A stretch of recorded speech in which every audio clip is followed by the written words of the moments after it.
Ahí estamos grabando. Bueno, buenas tardes a todos, a todas. Estamos iniciando el curso de Economía Política en la Transición. Estamos con Julio Gambina y nos acompaña, bueno, el equipo también que hace a este curso, Nancy Echar, Alberto Pérez y Bambina Stinga. Así que, bueno, hoy vamos a hacer como una presentación general y, bueno, después compartiremos algunos comentarios si fuera necesario. Voy a compartir pantalla. Bueno.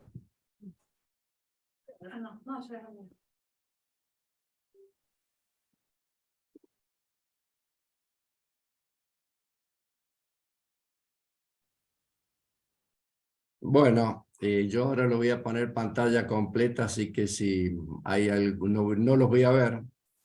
Si hay alguna mano, bueno, alguna interrupción, les pediría que me avisen. Yo te aviso. Perfecto. Bueno, digamos, el curso en principio, yo he anotado 10 temas que por supuesto no los vamos a ver en su totalidad, simplemente vamos a marcar algunos aspectos. Y que en el resto de la bibliografía y en los encuentros lo iremos, bueno, viendo. Lo primero es acerca de la categoría de transición, después sobre economía política, y yo diría diferentes temas que creo que más que concluidos están para la reflexión. Y digo que están para la reflexión porque, digamos, hay varios de los aspectos que vamos a discutir aquí que están en disputa y que tienen, por supuesto, miradas diferentes, ¿no? Y que fundamentalmente, de la forma en que nosotros hemos organizado la especialización, nos interesa focalizarnos en encontrar argumentos, pero a su vez que esos argumentos, que muchas veces pueden ser globales, generales, también nos sean útiles a los efectos de los temas que cada uno de nosotros estamos trabajando. Entonces, por eso es que hemos puesto la discusión sobre la categoría de economía política en la transición, la categoría de transición, qué vínculo hay, ¿no?, entre la transición y el desarrollo capitalista. También analizar si el desarrollo capitalista es lineal, si hay tensiones, si hay resistencia, ¿no? Estas son cuestiones que van a estar ahí en el material que vamos a compartir con ustedes. También nos interesa analizar algunos ejes que ponen en tensión cada vez que hay algún proceso de cambio en nuestra América y que fundamentalmente suele ser, digamos, obstaculizado desde distintos sectores, ¿no?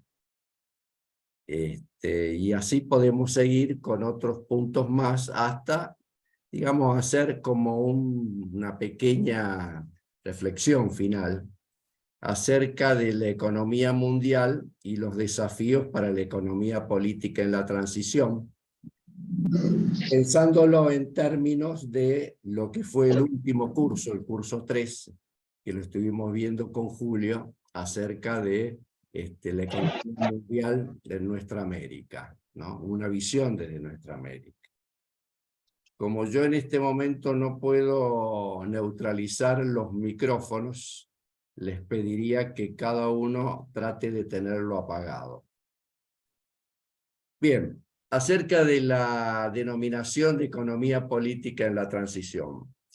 Digamos, cuando nosotros hablamos de economía política en la transición, no estamos pensando en una nueva categoría económica, no estamos pensando en que la economía política y la transición no tiene nada que ver con la economía política. Lo que a nosotros nos interesa y le hemos dado como ese perfil, si se quiere, hacer hincapié en la economía política en la transición. Básicamente por dos motivos, y que tiene que ver con el proceso también de aprendizaje de uno mismo. Por un lado, poner en discusión en el proceso de enseñanza-aprendizaje, no solo la categoría de economía política, sino también pensar la transición como un tema, como un aspecto, como una categoría, que en general no es discutido o es dado por alto o es mirado desde otra manera. Muchas veces la transición se la piensa de una única forma. Bueno, eso también es lo que nosotros queremos como analizar y discutir. Y el segundo aspecto tiene que ver con pensar la economía política en los cambios, pero en nuestra América. Es decir, pensar que los cambios no son iguales en ninguno de los territorios de nuestra América. Hay especificidades, hay particularidades, y la economía política tampoco es algo homogéneo que lo pueda abordar de manera unánime a todo esto. De allí entonces el sentido de economía política en la transición, dejando claro que no pretende ser una categoría que irrumpe y que quiere romper el vínculo con la economía política, que ya hemos visto en detalle algunos aspectos al respecto de. Bien, el segundo punto es acerca de la categoría de la transición. Una breve como introducción, después veremos, ¿no? Por lo menos hay 4 preguntas que surgen acerca de esta categoría. En primer lugar, ¿cómo pensar la categoría de transición? Cuando uno se pregunta esto, lo primero que se ocurre es, bueno, a ver, ¿qué hay? ¿Qué contenido tiene la transición? ¿La transición para qué? La transición como algo del corto plazo, del mediano plazo. La transición tiene que ver con, bueno, cómo mejorar el actual sistema en el que nosotros desarrollamos nuestras actividades o se reproducen, digamos, también puede ser pensado en esa forma. También pensándolo a la transición como ruptura con el actual sistema, ¿no? Pero hacernos estas preguntas también nos llevan a reflexionar acerca de qué instrumentos, qué políticas, qué sujetos intervienen, cuáles son los contextos, pero fundamentalmente desde dónde nos posicionamos nosotros. O sea, en nuestros trabajos, cada uno de ustedes estamos desarrollando trabajos que presentamos en los cursos. En general, son trabajos que abordan temas que buscan o pretenden o están enfocados hacia cambios. Bueno, esos cambios, ¿no? Es un cambio, esa transición para salir de ese problema y encontrar una determinada solución. ¿Cuál es la dirección que toma, no? Entonces, bueno, respecto de esto creo que también la categoría de transición en general es estudiada como la categoría de la transición dentro del sistema, ¿no? Una transición para salir del neoliberalismo mediante el neodesarrollismo, o salir del liberalismo e ir al desarrollismo, por ejemplo. O puede ser la inversa, ¿no?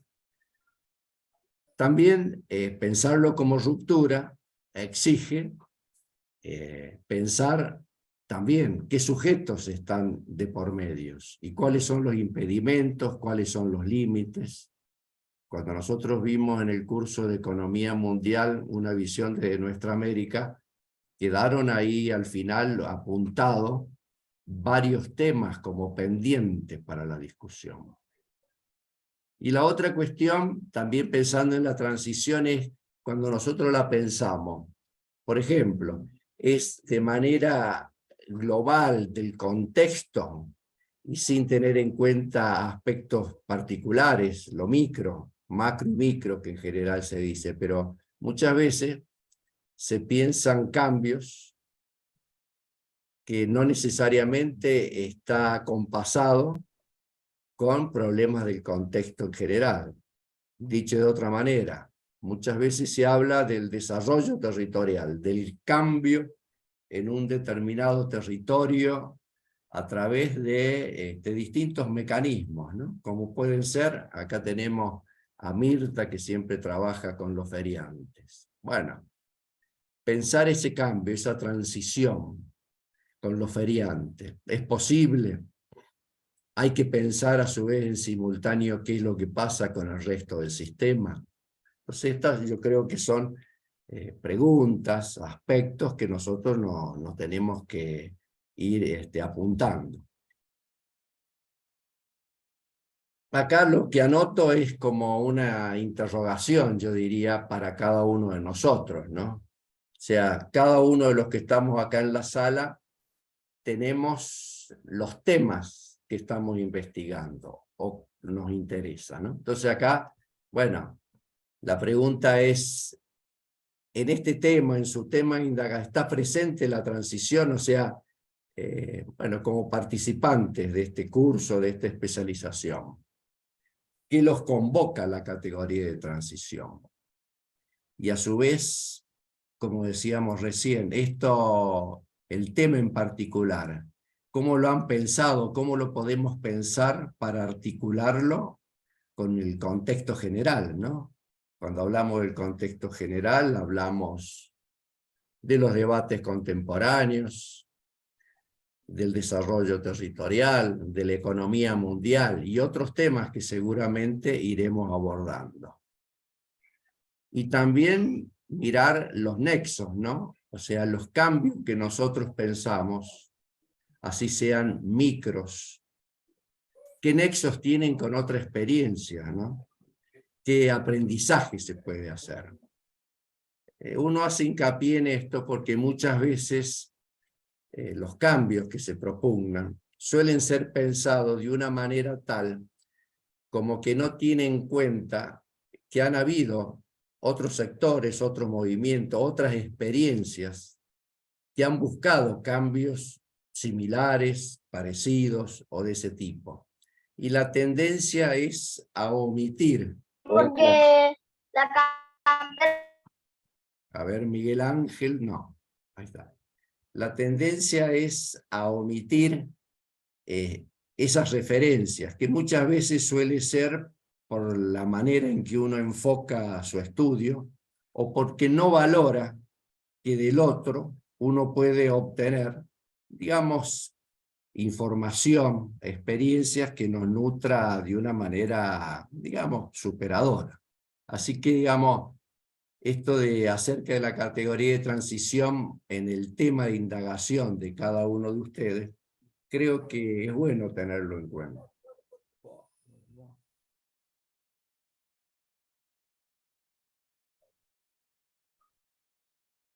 Ahora, pensando en el tema de transición, y yo quiero volver acá un minuto, porque no lo dije, el enfoque que en realidad uno piensa la transición, nosotros lo pensamos como ruptura de sistema. Y al decir ruptura del sistema, bueno, es una proposición para reflexionar muchos de los aspectos que nosotros durante el desarrollo de la especialización venimos comentando con ustedes. Lo cual no quiere decir que hay sectores que piensan la transición como modo de ampliar el actual sistema. Es todo un debate, ¿no? Pero el enfoque que uno quiere dar, la discusión, los argumentos que queremos buscar, que no tenemos todos, pero los desafíos que tenemos frente, bueno, a la crisis general que se vive, lo cual no quiere decir que el capitalismo se cae, como dice la canción, es importante en un espacio de esta naturaleza pensarlo como ruptura.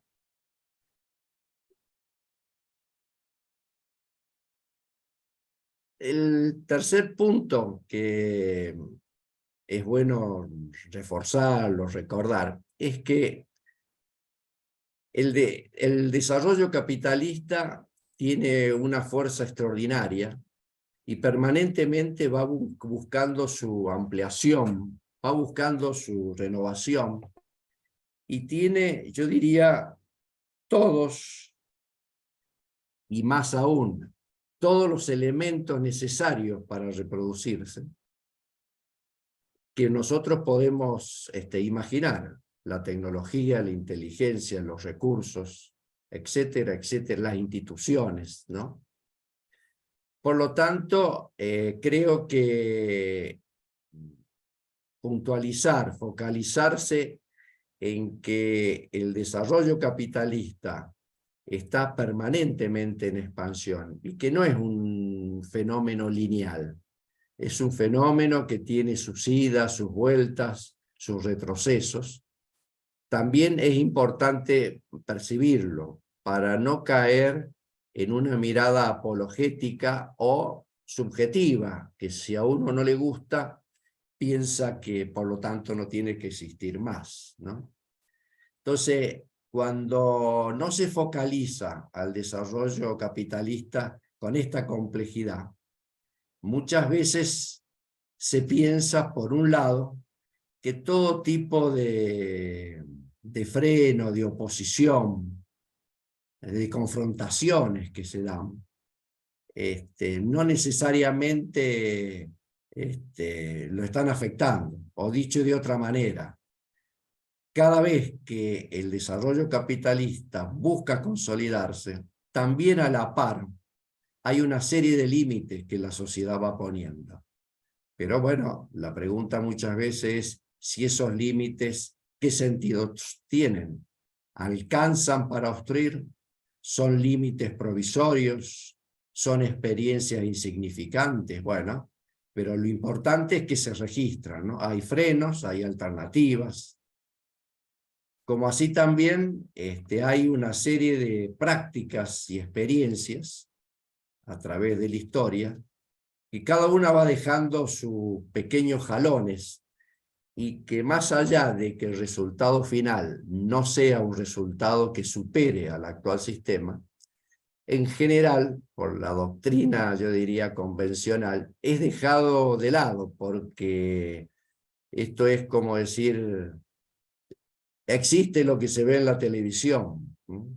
Vale lo que está vigente y lo otro no. Entonces, digo, los procesos de transición se dan en el seno del desarrollo capitalista. O sea, es imposible pensar los cambios fuera del sistema.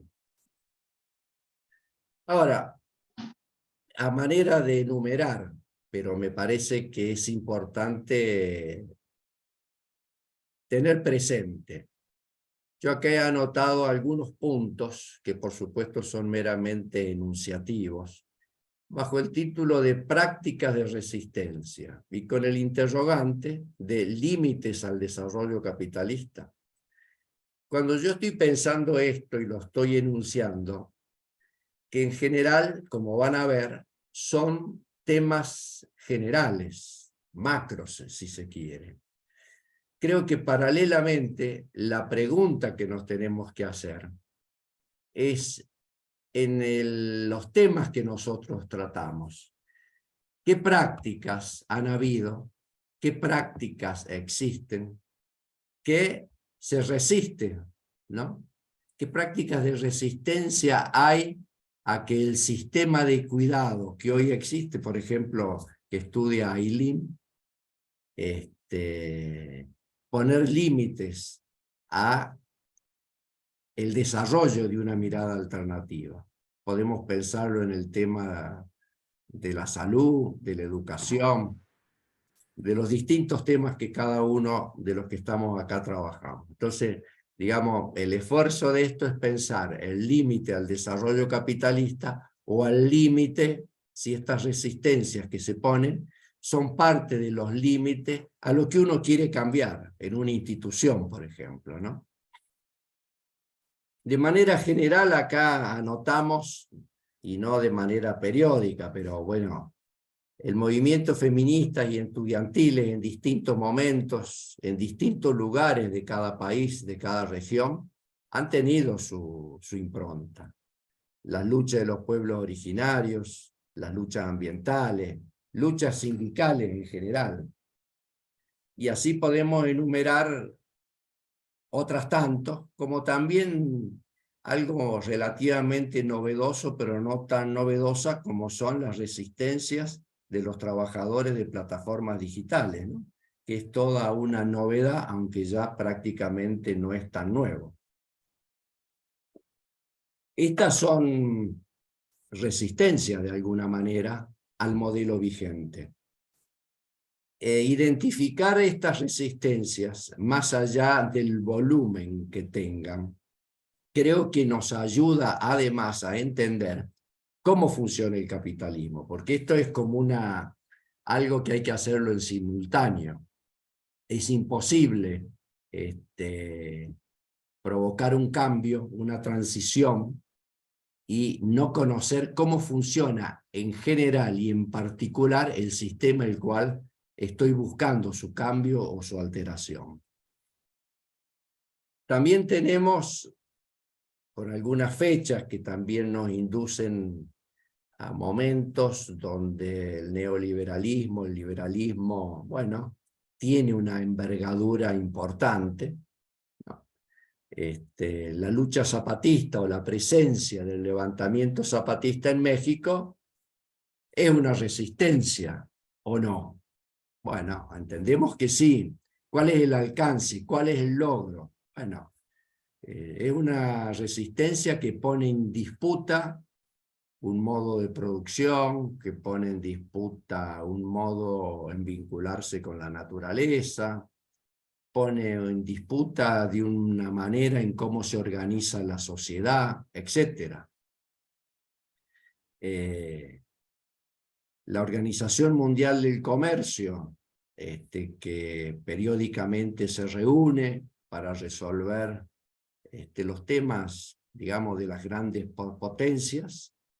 En el año 99 hubo una contracumbre en un estado de California, en repudio, digamos, a las decisiones que se estaban tomando. Y fue algo que irrumpió y que no estaba prevista, como así también en el 2001 el Foro Social de Porto Alegre, ¿no? Bueno, Julio ha participado muy activamente en todos estos movimientos.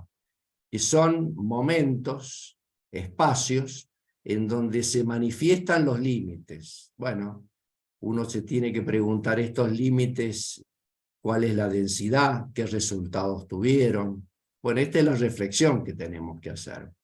Como también esta es interesante, la Asociación por la Tasación de las Transacciones Financieras y por la Acción Ciudadana, ATAC, que la vicepresidenta, creo que es así, en Argentina, es nuestra integrante del comité académico, Beatriz Ragland, creo que es así. Bueno, brega por la vigencia de un impuesto a las transacciones financieras para, bueno, evitar el flujo y el perjudicar, digamos, a los distintos países. Y eso fue algo que pone en tensión a la apertura económica, pone en tensión al dogma del liberalismo, ¿no? También tenemos el no al ALCA, que fue como un episodio muy importante para nosotros, digo para nosotros porque fue en la Argentina, para nuestra América, ¿no? Que fueron voces que se pusieron en contra, en desacuerdo con el libre comercio, ¿no? Y que estuvo presente el presidente de Estados Unidos, y hubo acuerdo, a pesar de la divergencia y posicionamientos políticos de cada uno de los integrantes y los presidentes de nuestra América, ¿no? Entonces, esto también son límites que se imponen al desarrollo capitalista. Y también podemos seguir diferentes campañas internacionales que aquí están expresadas, ¿no? Y que tienen que ver con temas de cómo opera en nuestra región, en nuestro sistema, las empresas transnacionales, cómo es la asimetría de la Organización Mundial del Comercio, cómo es la asimetría en los modelos productivos, cuál es el vínculo con la naturaleza. Bueno, estos son todos debates, acciones, movilizaciones que ponen en tensión a lo que decíamos del desarrollo capitalista, que por supuesto no es algo lineal. Después tenemos también otras prácticas de resistencia, que la vamos a mencionar porque algunas son muy viejas ya. Y el problema es que es importante rescatar distintos momentos de época. Por ejemplo, Guatemala, voy a saltearme, ¿no? Guatemala, Panamá, Perú, Bolivia. Estamos hablando fines de los 60 y en los 70. Es la lucha de la presencia de gobiernos nacionales, militares en algunos casos, que en realidad la lucha en ese momento, la disputa, el límite que se pone, son a los monopolios. Es la época donde se visualiza más, no es porque hayan surgido allí, los monopolios y la presencia en cada una de estas regiones. Bueno, en Guatemala, golpe de Estado. En Panamá, Omar Torrijos desapareció en un avión, se cayó sin ninguna justificación. Velasco Alvarado en Perú, golpe de Estado. Juan José Torre, exiliado en Argentina y fue muerto, fusilado por las 3A. Entonces, aquí tenemos como frenos que ponen gobiernos, ya no son movimientos en sí o algo más sectorial. Y que hay resistencia, hay una contrarresistencia, que esto tiene que ver con el poder hegemónico de aquel momento. Está Cuba, con toda la historia que tiene Cuba y con el material que vamos a dar, no hace falta expandirse, pero es una ruptura contra el sistema vigente y con toda la contraofensiva que ha tenido. Esas son resistencias, ¿no? Salvador Allende, que en el 70, 73, aparece con algo que yo diría que es inédito y es muy contraproducente para el sistema, que es la vía democrática al socialismo. Bueno, ¿es posible o no es posible? No lo sabemos porque no se concretó, pero lo que en aquel momento predominaba y el objetivo era llegar al socialismo a través del sistema democrático. Y eso el sistema lo consideró como un límite para el desarrollo capitalista. Bueno, ahí están las consecuencias. Y después tenemos otros, ¿no? Nicaragua en sus dos momentos, Venezuela en la actualidad, Ecuador, Bolivia. Digamos que son gobiernos con improntas diferentes, con compromisos alternativos, complementarios en algunos casos, con políticas que en muchos casos se pudieron tejer a nivel regional, como fue en la última etapa en nuestra América, como ser el ALCA, el Banco del Sur, las iniciativas, ¿no? Que trataron de conformar un tejido de protección frente al predominio del imperialismo, de esa hegemonía, y que cada uno tuvo sus resultados. Lo podremos valorar de diferente manera, pero lo anotamos como límite. Y volvemos a recordar, ¿cuáles son los límites? Bueno, también pensémoslo en pequeña escala, en lo nuestro que nosotros estamos analizando. Acá en este punto la idea es lo siguiente, ¿no? 2 o 3 interrogantes para la búsqueda de argumentación, porque nosotros acá hemos pensado en la categoría de transición, y pensándolo como ruptura, hemos planteado los límites que ha tenido el desarrollo capitalista a través de las distintas, digamos, resistencias que hemos ido analizando. Ahora, sin embargo, yo creo que es justo preguntarnos algunas cuestiones como están puestas acá en la placa, ¿no? Porque desde la academia, desde los espacios de militancia, desde donde queremos pensar y actuar para encaminarnos hacia un mundo diferente y a su vez en los temas en que nosotros trabajamos, pensar los que se pueden resolver de otra manera, ¿no? Y entonces, bueno, hay límites concretos para este pensamiento, ¿no? Como se pone aquí, cómo explicar el por qué hay que salir del capitalismo teniendo en consideración que para un universo importante, significativo de la sociedad, a pesar de todo, ha brindado una materialidad y un bienestar que ningún otro sistema ha podido superar. Bueno, esta pregunta nos tenemos que hacer, porque tenemos que pensar y entender dónde están las resistencias, dónde tenemos que encontrar más argumentos. Esta es una afirmación relativa que estoy poniendo, por supuesto, pero sabemos que gran parte de la sociedad considera que esto es así. Entonces la pregunta que se hace es, bueno, ¿cuál es el sentido? O cómo deconstruir el pensamiento único, vigente, ¿no? De que, bueno, hay etapas en que ha vivido recientemente, bueno, nuestra América, el mundo, que las consideran como que forman parte de la prehistoria o de la sociedad feudal. El caso de la Unión Soviética. El caso de la Unión Soviética está puesto en la biblioteca como si fuera la época del feudalismo. Pero fíjense en qué ironía, ¿no? Porque qué importante fue la Unión Soviética para el imperialismo, que como lo hemos visto acá en el curso en varias oportunidades que lo ha manifestado Julio, ¿no?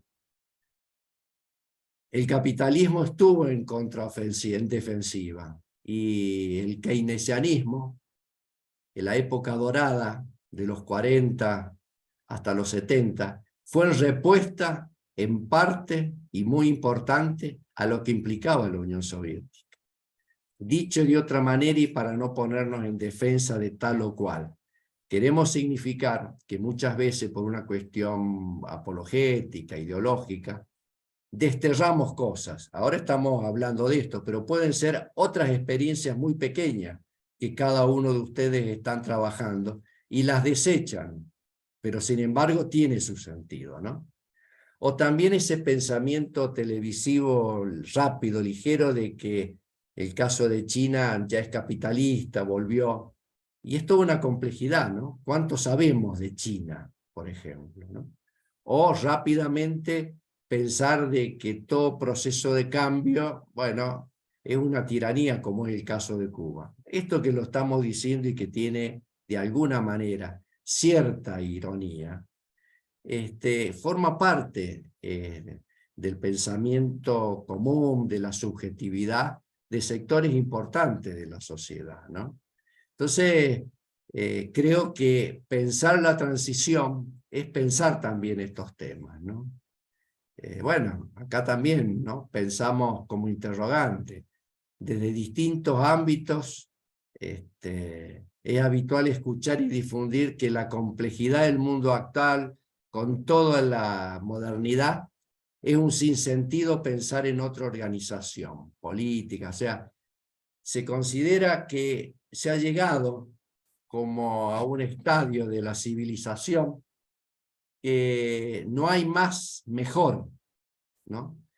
Y esto está pensado, está dicho, es una reflexión que está en todos los niveles sociales, muchas veces, de quienes piensan así, ¿no? Entonces, aquí yo creo que muchas veces predomina esta otra idea, ¿no? Que tal vez con perfeccionar el actual sistema, ese sería el hacer, ¿no? ¿Qué podemos hacer para mejorar? Bueno, perfeccionar el actual sistema, y no se discuten las cuestiones esenciales. Esto que puede parecer, digamos, una parcialidad desde nuestro punto de vista, de mi mirada, de donde yo lo estoy diciendo, también quiero decir que forma parte de una importante subjetividad. Nosotros a esto lo vimos muy bien, y yo creo que nos viene bien recordar los ciclos que estuvimos trabajando en marxismo y psicología. Qué importante es la construcción de la subjetividad, cómo se construye, cómo se piensa. Entonces, cuando se piensa en los cambios, también hay que pensar en este tipo de cosas, ¿no? Entonces, creo que el pensar en cómo articular los cambios, esta búsqueda de argumentación acá quedan enunciadas. Nosotros no vamos a dar mayores respuestas, pero está en conexión con el proyecto pedagógico de la especialización. En el próximo curso, cuando veamos colonialidad y subjetividad, seguramente se va a trabajar estos temas. Acá Ramón está, también está Hugo, que nos van a acompañar. Como así también en el curso vinculado a educación, cultura e innovación, ¿no? Que son todos temas que nos tienen que hacer reflexionar. Es decir, se afirma muy rápidamente, como ponemos acá, que la materialidad lograda y alcanzado ya en los distintos órdenes de la vida, es imposible haberlo transitado sin el capitalismo. O sea, la fuerza del capitalismo ha permitido tener lo que tenemos. Y esto, dicho de esta manera, es un patrimonio muy importante para quienes deciden y para quienes quedan convencidos de que esto sea así. Bien. Yo en este punto lo que quiero compartir con ustedes es subrayar desde una mirada muy corta, por decir así, muy rápida, cómo comprender al capitalismo para pensar la transición. Acá nosotros podemos, yo diría, utilizar diferentes textos, hay múltiples lecturas, pero yo quiero hacer como un camino más de la praxis como el nuestro. He tomado el texto del manifiesto comunista, no sé, serán 8 páginas.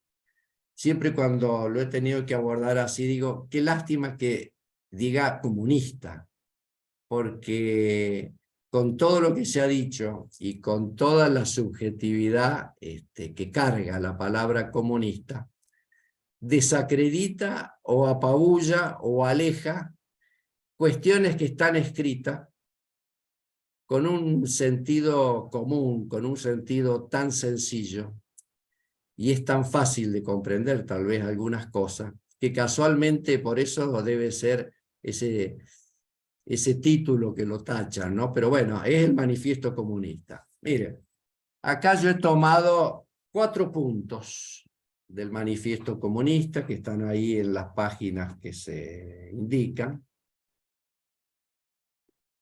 en los cuales, digo, en el manifiesto hay como una narrativa, yo diría, me permito, no soy un marxiólogo, ni mucho menos, pero hay una narrativa en Engels y en Marx, de dónde venimos, los cambios que se vienen haciendo, cómo era la sociedad en que se vivía en aquella época. Recordemos que estamos hablando de mediados de 1800, ¿no? Y el mundo nuevo que se estaba gestando, el capitalismo, ¿cuáles son las características que tiene? Y yo creo que acá está el germen, es la semilla del pensamiento crítico. Por 2 motivos. Uno, por alguno de los argumentos que hay acá. Y otra, porque está puesto, yo diría, es un manifiesto, es como que hoy digamos, hay un problema. Hay un problema, cualquier problema que nos atañe. de envergadura. Y las distintas organizaciones en donde participamos, militamos o estamos, muchas veces lo natural es decir, bueno, hagamos un manifiesto, hagamos un pronunciamiento sobre lo que estamos viviendo, sobre lo que está pasando. Bueno, acá yo diría, para mí, lo tomo en ese sentido. Es una época donde Europa, bueno, salió del feudalismo, hubo una revolución, la Revolución Francesa, donde triunfa la burguesía. Cuando hablamos de burguesía de aquella época, tenemos que hacer como algunas aclaraciones, o no tan lineal a lo que es la burguesía hoy, pero digamos, en ese momento, quien gana la revolución es la burguesía. Se queda con el poder, aniquila al enemigo, ¿no? Y Engel y Marx están escribiendo en ese momento el mundo que está surgiendo a partir del capitalismo. Entonces, yo lo que quiero que tomemos nota acá son de 4 o 5 temas, que son los temas que con distintos nombres y complejidades tienen que ver con el mundo actual, el problema de la globalización y la complejidad del capitalismo. Hago hincapié en esto porque el texto nos permite visualizar este tipo de cosas, ¿no? En primer lugar, aquí, digamos, se hace hincapié en la importancia de la gran industria, del mercado mundial, la conquista de América, y fundamentalmente ahí lo que se explica es que la burguesía, el poder económico, hoy sería el G20, por decirlo de alguna manera, la OTAN, busca eliminar todo fraccionamiento, o sea, busca que el mundo nuevo que se ha construido a partir de la acumulación originaria, que tiene un impulso extraordinario con la industria, necesita un mercado mundial.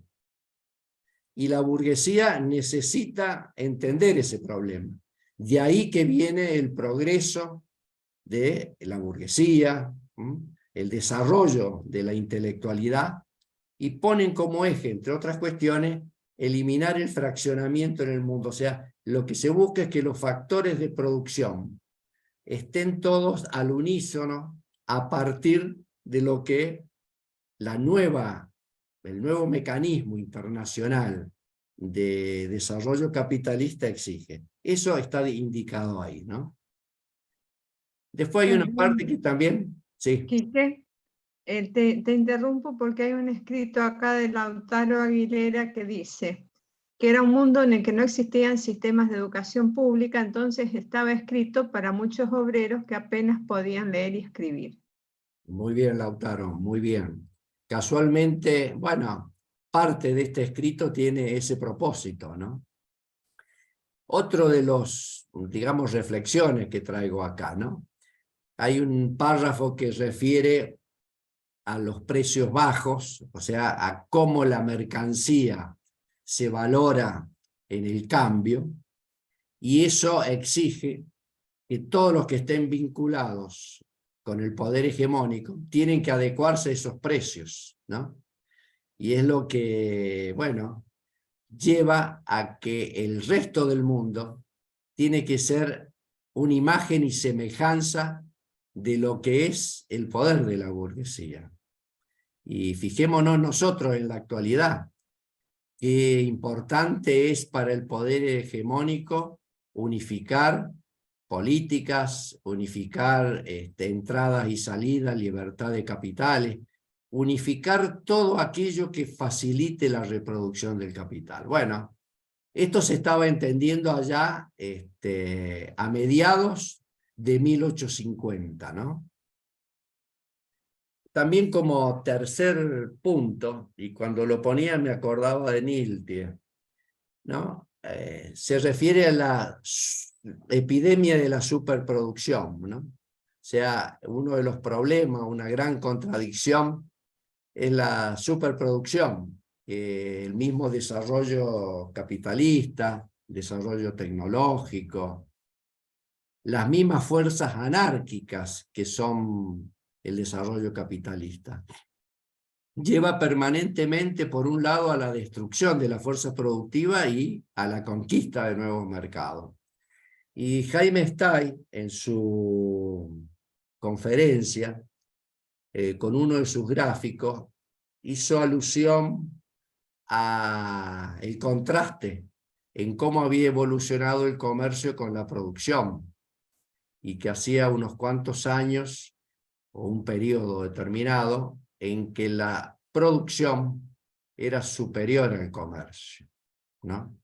Y Nilti se planteaba un poco cuál era el motivo que lo planteó, hubieron respuestas, ¿no? Y bueno, parte de esto es la lógica que tiene el sistema, porque la producción está pensada para valorizar riqueza, no está pensada para dar respuesta a la sociedad de sus necesidades. Entonces aquí hay una descripción, tal cual como dice Lautaro, para que lo entienda el que va a la escuela o el que no va a la escuela, ¿no?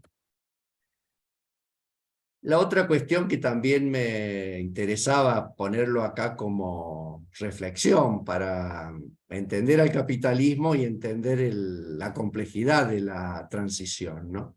Es la cuestión de la dominación. Y la cuestión de la dominación, entre otras cuestiones, pasa por la acumulación de riqueza de manera individual, ¿no? Y entonces, fíjense qué importante, no tantos estudios, yo diría, como en la actualidad, que son muy importantes, de politicólogos, cientistas, entender claramente ya en aquella época que lo esencial para el desarrollo capitalista es lo individual. Y todo aquello que pretenda ser colectivo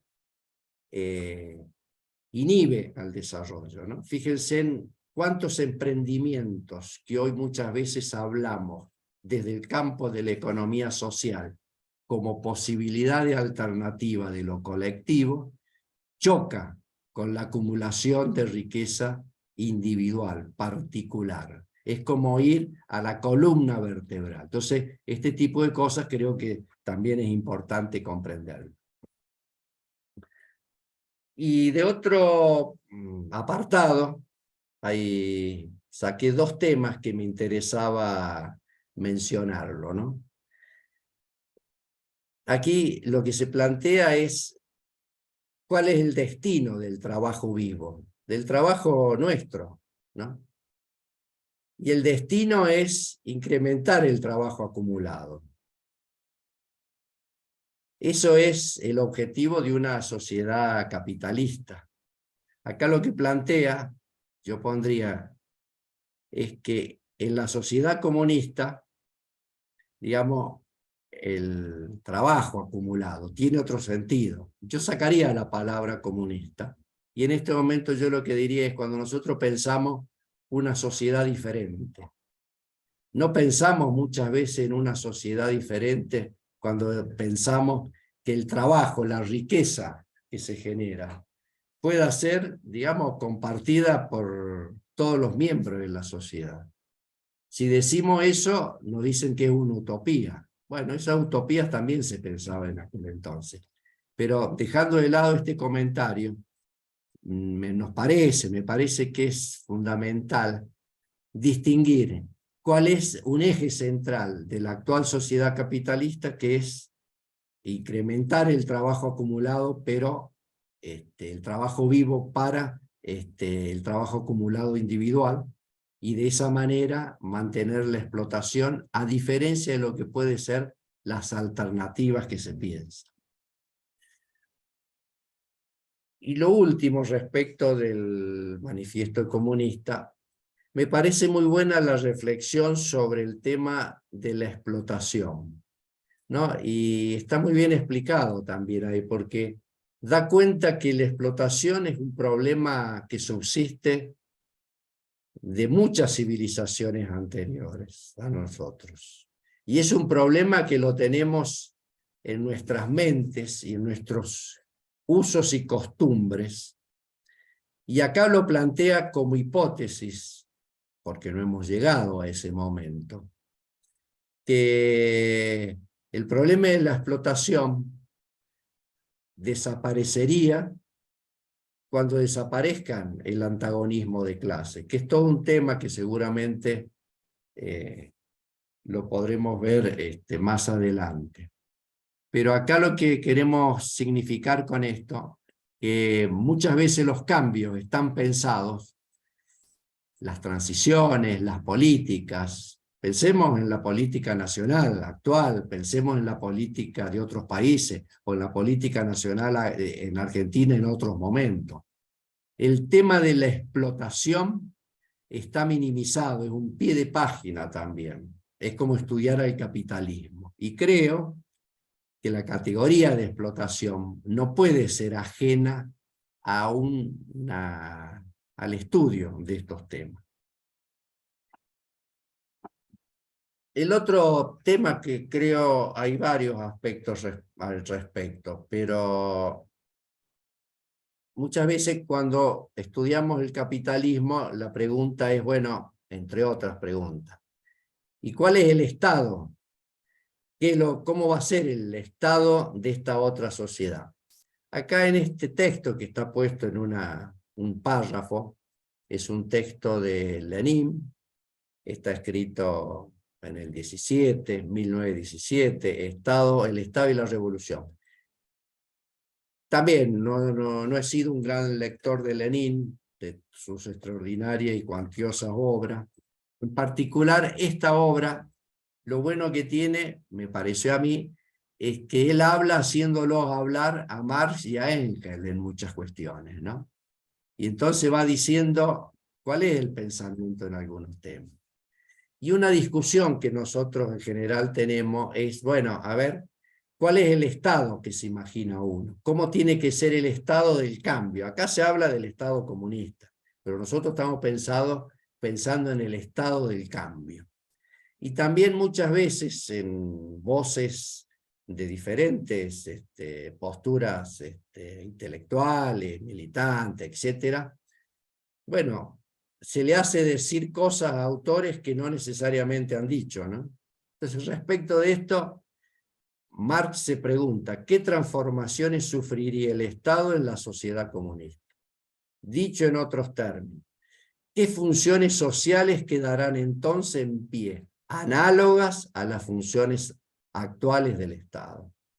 Y la respuesta es, esta pregunta sola puede contestarse científicamente. Y por más mucho que se combine la palabra pueblo con la palabra Estado, no nos acercaremos lo más mínimo a la solución del problema. Con esto, simplemente lo que pretendo significar, destacar, que muchas veces se plantea como una respuesta que hay que tenerla es cuál va a ser el estado del cambio. Y acá lo que nosotros pensamos es que el Estado está en construcción. Y bueno, Marx cuando lo está diciendo ahí no está dando ninguna receta, ¿no? Y yo creo que esto también ayuda a que el pensamiento crítico sea creativo, ¿no? Bien, pasamos a otro tema. Aquellos procesos de transición, aquellos, yo diría, experiencias que hemos tenido o han habido, han generado muchas veces algunas políticas que ponen en tensión al sistema capitalista. Y acá también repito, cuando digo esto estoy pensando en cualquier trabajo de los participantes que están en sus temas dimensionando, reescribiendo, proponiendo de otra manera tal o cual aspecto de la enseñanza, tal o cual aspecto para el abordaje de los pueblos originarios, ahí son en Colombia, o temas vinculados a la salud, a la educación, como ya hemos dicho, ¿no? Y entonces tenemos que saber qué cosas ponen en tensión.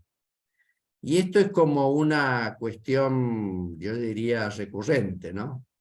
La autosuficiencia alimentaria y energética es un tema fundamental cuando uno piensa en, digamos, otra organización, un cambio. Pero hay que entenderlo, que esto genera el sistema, genera tensiones, ¿no? La autosuficiencia alimentaria choca con la necesidad que se tiene de unificar y evitar la fragmentación. El G20, la OTAN no quiere que las fuerzas estén divididas y que estén descentralizadas, quiere tener la unificación del comercio, de las cuestiones energéticas, etc. Otro de los aspectos, digamos, cruciales que también son a tener en cuenta es para los cambios, ¿no? Cómo construir sociedades con sujetos situados, que estén situados en que es necesario mayor productividad del trabajo, mayor eficiencia económica, pero sin la exclusión y la explotación. Digo, yo estoy pensando cuando se estudia ciencia económica. ¿Por qué no estudiar en el campo de la ciencia económica la eficiencia, la productividad, sin que esté presente la explotación? ¿Es imposible pensarlo? No es imposible. Sin embargo, esa es la lógica, ¿no? También preguntarse cómo orientar el sistema cultural, educativo, de la ciencia y la tecnología, que nosotros lo vamos a ver en un curso. Pero estos son temas que nos formatean en la subjetividad para poner en tensión el sistema capitalista a través de la ruptura, ¿no? También otra de las cuestiones que ponen en tensión de las experiencias que estamos mencionando, que también pueden ser trasladadas a otros, es de qué manera o cómo desacoplarse de la globalización capitalista, ¿no?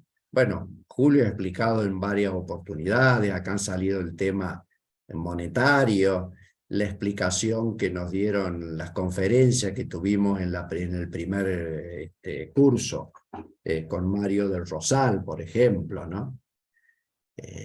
Cómo incorporar, ¿no?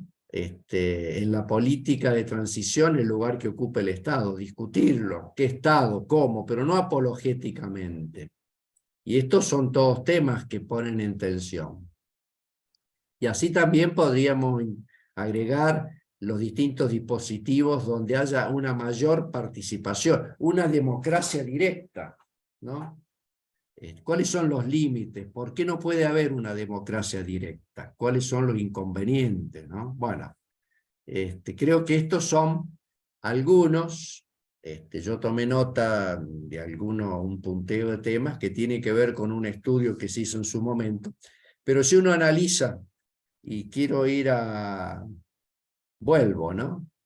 Quiero ir al caso de Chile para poner un ejemplo lejano, pero está documentado, y analicemos, ¿no? Cada uno de estos temas que tenemos acá.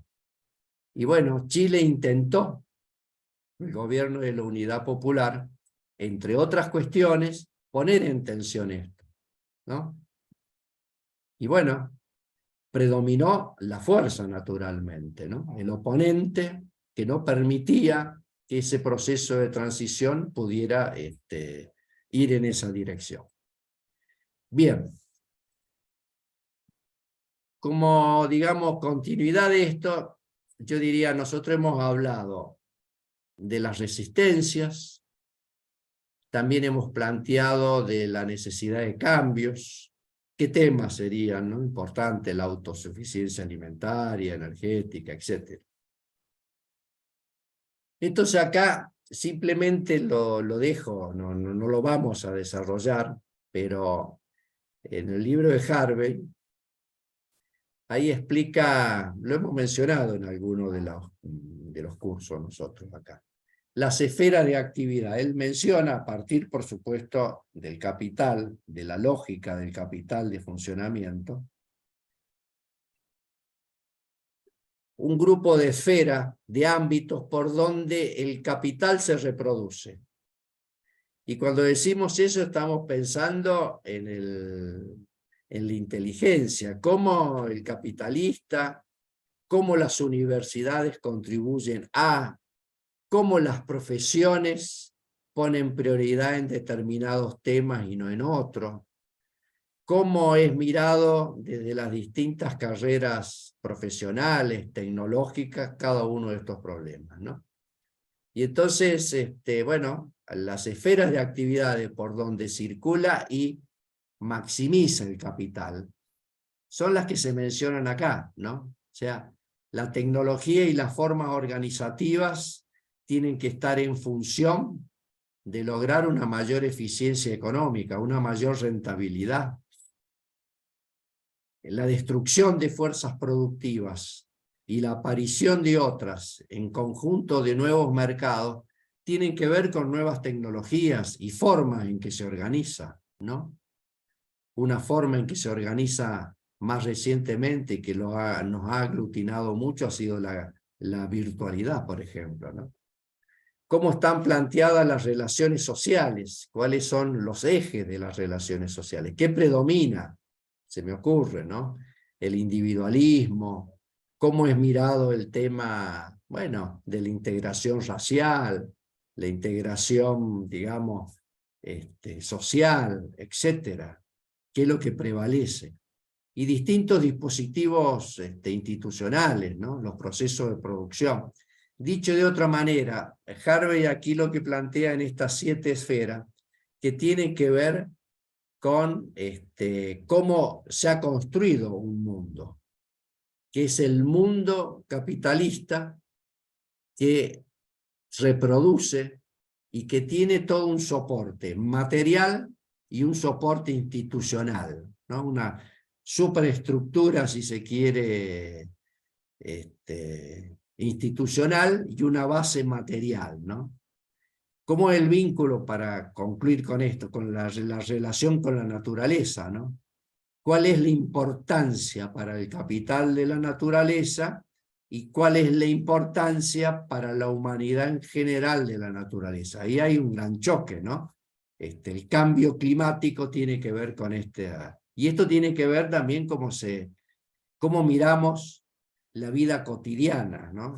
Y cuáles son las concepciones del mundo que nosotros tenemos. Bueno, creo que aquí hay un juego que se puede hacer para poder poner dentro de estas esferas y comprender el funcionamiento del sistema capitalista.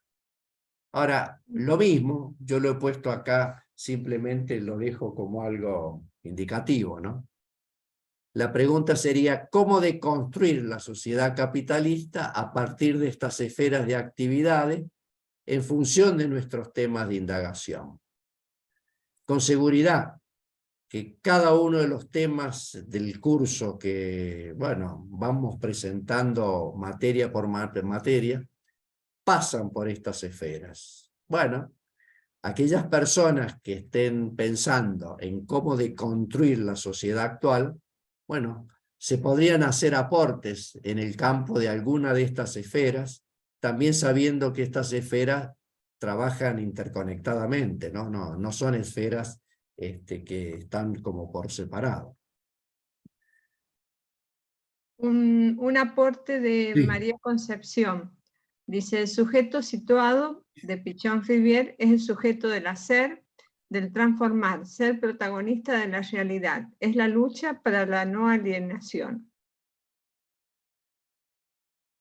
Muy bien, Marita, muchas gracias. Bueno, estos son me parece, los elementos para discutir.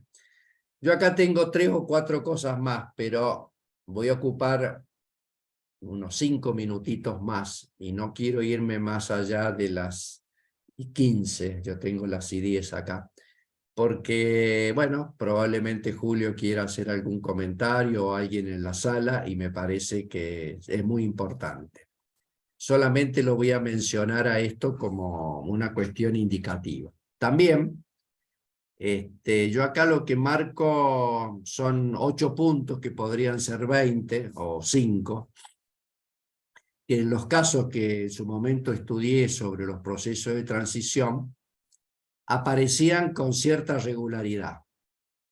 No voy a ir al detalle de ellos, pero yo el mensaje, o al menos lo que quiero expresar, es que cualquier experiencia que uno analice y que sirva porque uno la quiera transformar, sea un tema sectorial, algo super micro, intrarregional o global, siempre tiene muchas particularidades. No es una cosa, es un problema, ¿eh? La enseñanza de la educación en la primaria, ¿no? El cuidado del adulto en tal lugar. Y así podemos, la enseñanza en la universidad, etc. Cada uno de estos temas siempre han habido cambios, o han propugnado, se ha buscado que hubiera cambios. Esos cambios, más allá de sus resultados, tuvieron en su momento ciertas particularidades. Entonces yo acá lo que destaco es que cada proceso de transición tiene sus especificidades. Entonces uno no puede hablar, por ejemplo, del proceso de Bolivia, estamos hablando de las últimas 2 décadas, Bolivia, Venezuela y Ecuador como un mismo proceso de transición, ¿no? Hay especificidades. También cada cambio tiene sus propias prácticas, porque los sujetos son distintos, los contextos son diferentes, las circunstancias no son las mismas. Y esto, el pensamiento crítico lo debe incorporar con una flexibilidad tal de que no rechace este tipo de cosas, porque esto es como cuando se estudia economía, y este es el origen muchas veces de los modelos económicos. Es tan compleja la realidad económica que uno recurre a lo que se llama modelo económico. Y para poder expresar lo que yo quiero decir, utilizo una palabra de ceteris paribus. Si todo esto sigue igual, y yo meto la idea central mía. Entonces, esto es imposible pensarlo en estos términos, ¿no? También decir que las regularidades inherentes a los avances y retrocesos de cada una de las experiencias. Digo, a ver, hay regularidades que son propias. Cada vez que hay un proceso de cambio en un país, hay desabastecimiento. Bueno, hay una regularidad que hay que comprenderla y saber de qué se trata. Como así también cualquier otro cambio que se busque, bueno, inducir. Bien, podemos seguir.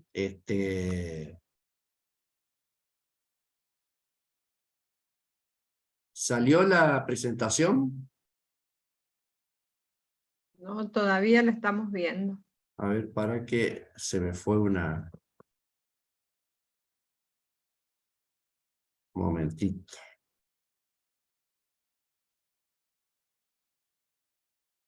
A ver ahí. La vemos todavía. Ahí estamos en los 8 puntos. ¿Sí? Bien. Sí. Bueno, no quiero ir más en detalle.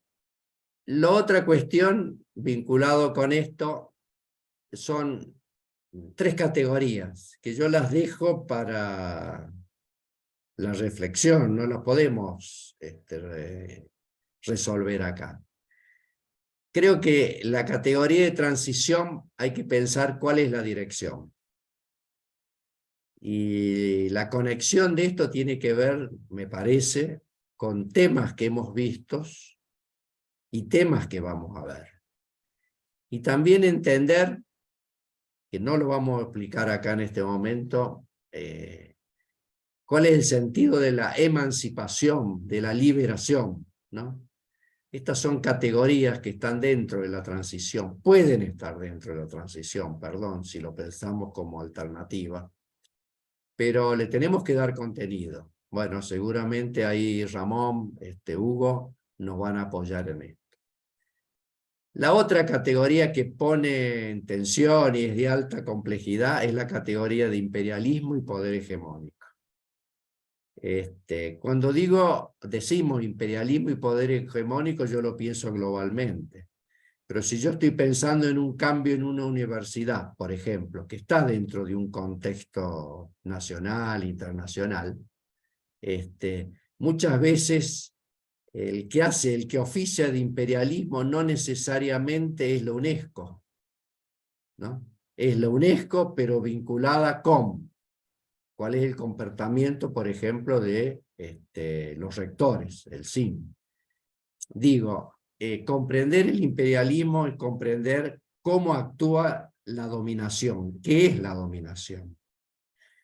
Hay artículos, bueno, hay muchas personas que trabajan, pero en el sitio de Claudio Katz, él dedica mucho a este tema y discute y ejemplifica y ayuda a comprender la esencia del imperialismo.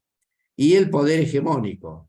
Estas categorías han sido ocultadas en las ciencias políticas en general, no son categorías que se estudian. Y en la política institucionalizada están ausentes.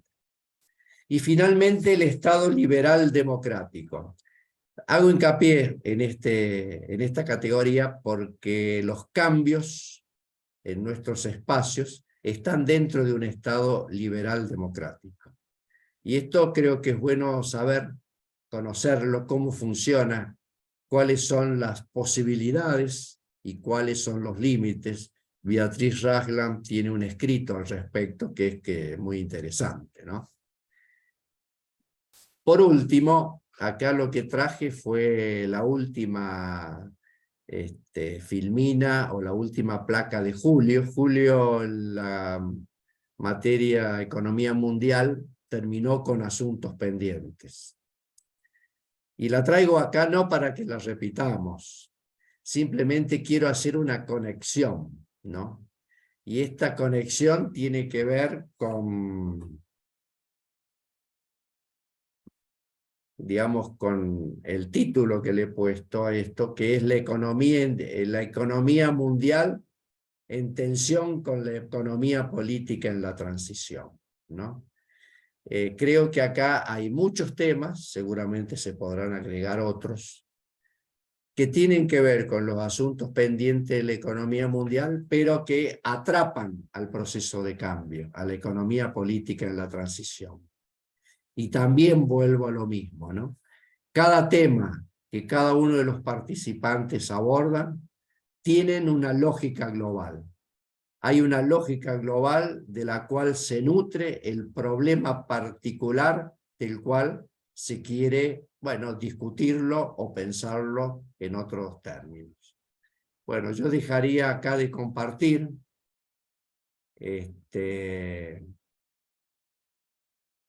Simplemente agregar que, bueno, el programa finalmente alguien lo había reclamado y creía que lo había enviado. No lo hemos enviado, lo vamos a estar enviando esta noche. Bueno, va a estar el material de lectura, etcétera. Pero bueno, estas son como las reflexiones que quería compartir con ustedes.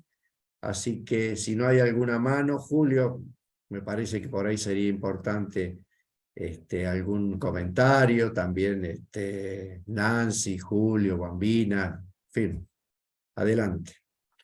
Bueno, muy bien, saludos a todas, a todos los que se incorporaron cuando Enrique ya había iniciado. Remarcar la importancia de los argumentos que nos presenta Enrique en esta ocasión. Estamos en el cuarto módulo, o sea que estamos en la transición de la mitad de la especialización. Muchas veces, en estos 10 años que venimos compartiendo con muchos de los presentes, actividades de debate intelectual, muchos se apresuran en la primera clase, en el primer encuentro. Bueno, ¿y cuál es la alternativa? ¿Cómo se resuelve esto? Porque ya sabemos que en el mundo hay desigualdad, que en el mundo hay hambre, que hay desempleo. ¿Cuáles son las soluciones? ¿Cuáles son las alternativas? ¿Cuáles son los caminos? Y nosotros, en muchas de esas ocasiones, decimos, bueno, esperen, vamos a desplegar una cantidad de argumentos y luego de coincidir en los temas del diagnóstico de lo que acontece, de lo que ocurre, de por qué vivimos como vivimos, de dónde venimos para explicar el presente, entonces ahí vamos a discutir sobre las alternativas.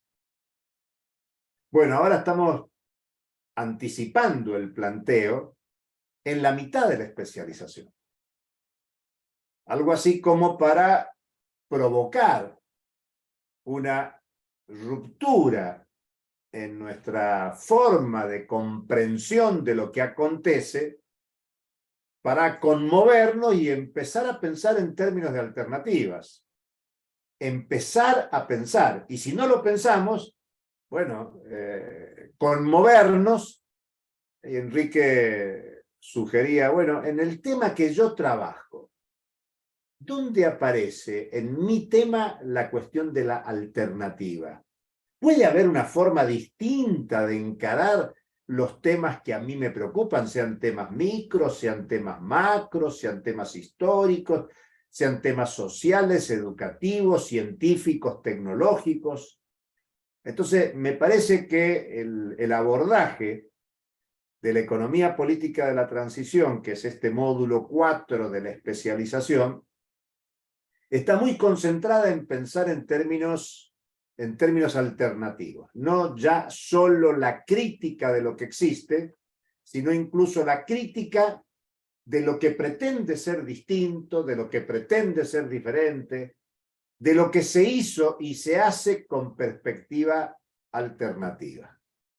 Entonces, ese es el primer comentario que supone un ejercicio pedagógico, educativo, de sacarnos de la comodidad del análisis tradicional, incluso del análisis cómodo de criticar el orden económico, criticar el sistema educativo, criticar el sistema tecnológico, criticar el sistema de salud, criticar los regímenes previsionales o lo que sea, sino poner en tensión si el mundo puede organizarse de un modo distinto, si puede pensarse la práctica cotidiana con un rumbo que no reproduzca el paradigma hegemónico de la sociedad contemporánea, el capitalismo.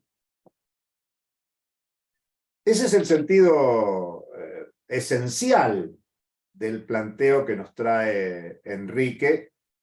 Yo quiero decir con mucha creatividad para tratar de adecuar incluso el lenguaje utilizado en la clase, en la presentación, en vinculación con textos clásicos de la teoría de la revolución.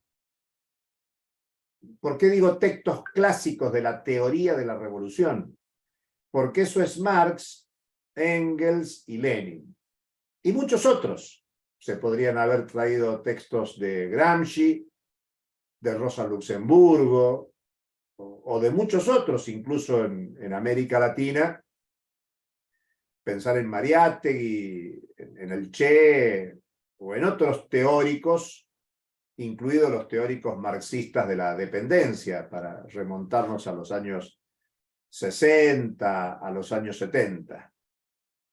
Pero creo que Enrique ha intentado explicar desde una narrativa muy adecuada a los tiempos actuales un desafío intelectual para que pensemos el proceso de la transición. El tema de la transición en el marxismo ha sido considerado como la transición del capitalismo al socialismo. Enrique lo ha puesto acá en la especialización, la economía política de la transición, para ver, bueno, ¿se puede pensar en una sociedad que no sea la sociedad capitalista? Incluso con ese prejuicio del fracaso del socialismo, que en una placa lo discutió de manera muy interesante Enrique, cuando se plantea que la experiencia de la Unión Soviética fracasó y que la expresión del fracaso es China introduciéndose al capitalismo. Y en todo caso, el debate actual China-Estados Unidos, solo sería una disputa por quién gobierna el capitalismo. Y ya. Bueno, tema para la discusión, por supuesto. La transición del capitalismo al socialismo, Marx la estudia desde una experiencia, que es la experiencia de la Comuna de París. Ahí hay bibliografía para quien quiera profundizar. El análisis de Marx sobre la Comuna de París, porque la Comuna de París es el primer intento de un gobierno obrero, donde, bueno, hay una experiencia muy corta, por supuesto, porque fue violentamente reprimida. Yo siempre recupero que ahí se recuperó la ciudad de París con 30.000 masacrados. Me hace acordar mucho a los 30.000 como dato numérico de la Argentina.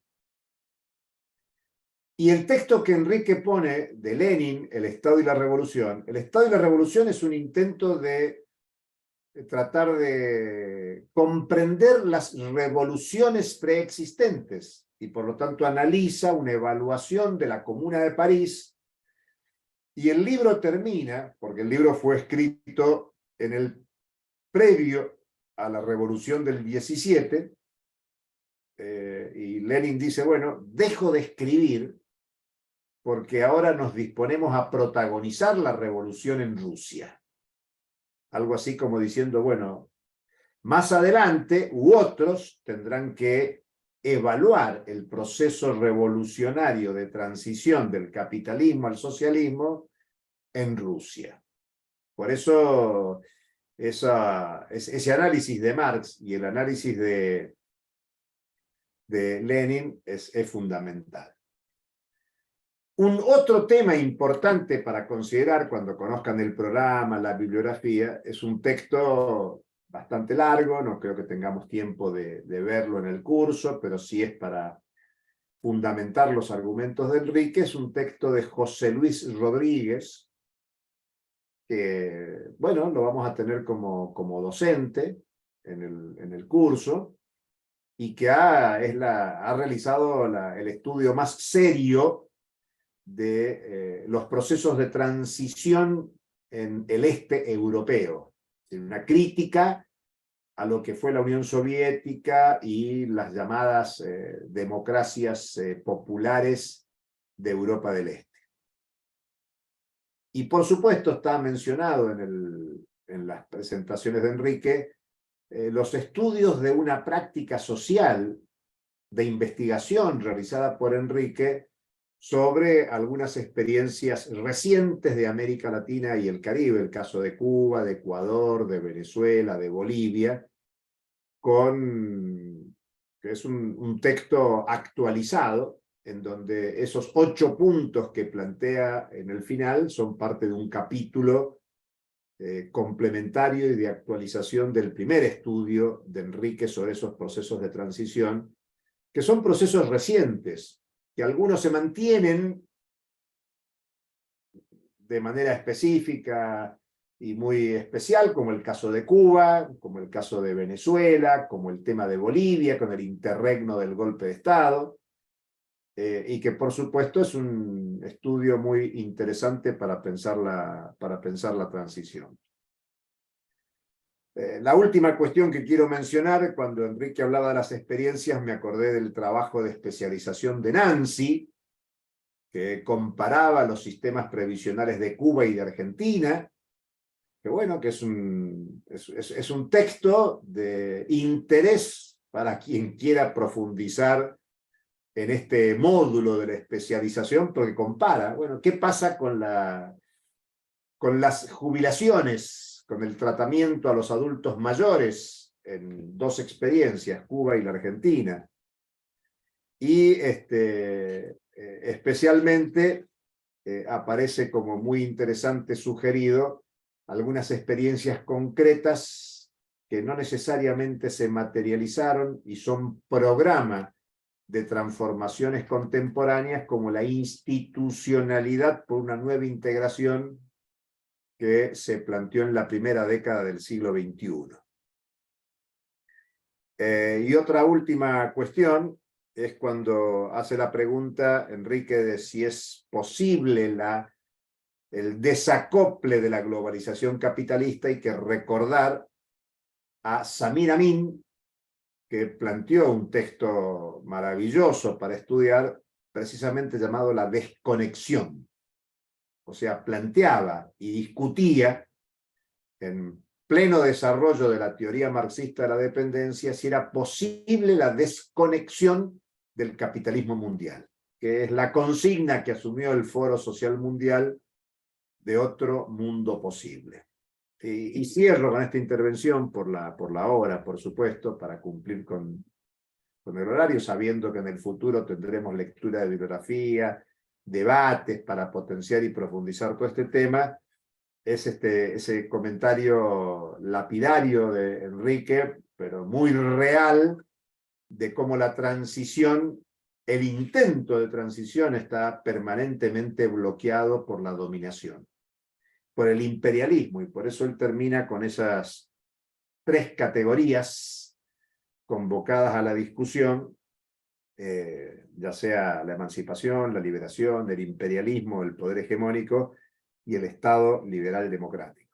Yo diría que es una introducción muy adecuada, muy útil, muy atrapante y diversa, para que, leyendo la bibliografía presentada en el programa, más lo que cada uno trae con su propio tema, generar unos próximos encuentros de debate más que interesantes, sin perjuicio de que la próxima semana tendremos la intervención de José Luis Rodríguez grabada para que la vean previamente, y una intervención de Teresa Morales de Bolivia, que fue ministra de Desarrollo Productivo de Evo Morales, que la hemos tenido invitada en San Luis para algunos debates hace algunos años, y que nos permita discutir y actualizar la experiencia boliviana contemporánea. Yo lo dejaría ahí, y Ramón está con la manito levantada. Podemos extender un par de minutos y ya. Ramón. Bueno, muchas gracias. Buenas tardes, compañeros, que no los saludé, entré un poquito más tarde. Bueno, me parece excelente la presentación que ha hecho Enrique. Y digamos, queríamos decir en realidad con Hugo, que bueno, nosotros vamos a tomar ahí la posta y vamos a justamente partir de la cuestión de la emancipación y de la liberación, justamente como los procesos, en este caso ahora desde la perspectiva de la construcción de la subjetividad, pero digamos apuntando a bueno, a esa dimensión ahora subjetiva, tanto individual como colectiva, de la emancipación, ¿no? Ahí estaba pensando que Enrique se refirió a algunas experiencias como el zapatismo, ¿no? Yo en el 2015 estuve en la escuelita zapatista en Chiapas. Durante una semana conviví con los zapatistas. Bueno, abrieron la invitación a todo el mundo y yo fui a esa escuelita. Así que me parece que puede ser interesante que yo cuente un poco mi experiencia con fotos, ¿no? Con fotos y digamos para contar un poco qué es lo que yo pude percibir en ese proceso de transición que ellos y ellas están llevando a cabo, ¿no? Así que, bueno, eso quería contar solamente para también tender un puente ya con el próximo módulo.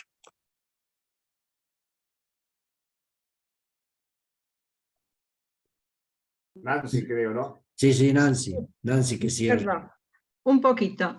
No, yo quería hacerle como una recomendación a los compañeros para la lectura, que cuando vayan leyendo todos estos textos lo vayan relacionando con sus trabajos y vayan pensando qué les sirve para romper, porque todos tenemos la costumbre, porque estamos formados en el capitalismo y hacemos todo y vivimos en el capitalismo.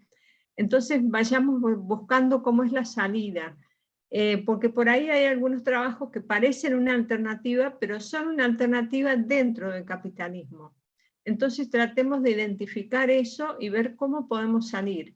Salir del mercado, salir de la acumulación, de la explotación, cómo orientar los trabajos de ustedes para ese lado, para una ruptura. Pero pensándolo desde la lectura, ya cuando empiecen a leer, tengan más o menos pensado por ese lado para que les sea más enriquecedora la lectura, ¿no? Más útil. Nada más que eso. Bueno, Nancy, con tus palabras, si no hay nadie más, damos cerrado el encuentro y les estamos enviando todo el material. Hasta el viernes próximo. Que sigan bien. Muchas gracias. Hasta luego. Buen fin de. Nos vemos.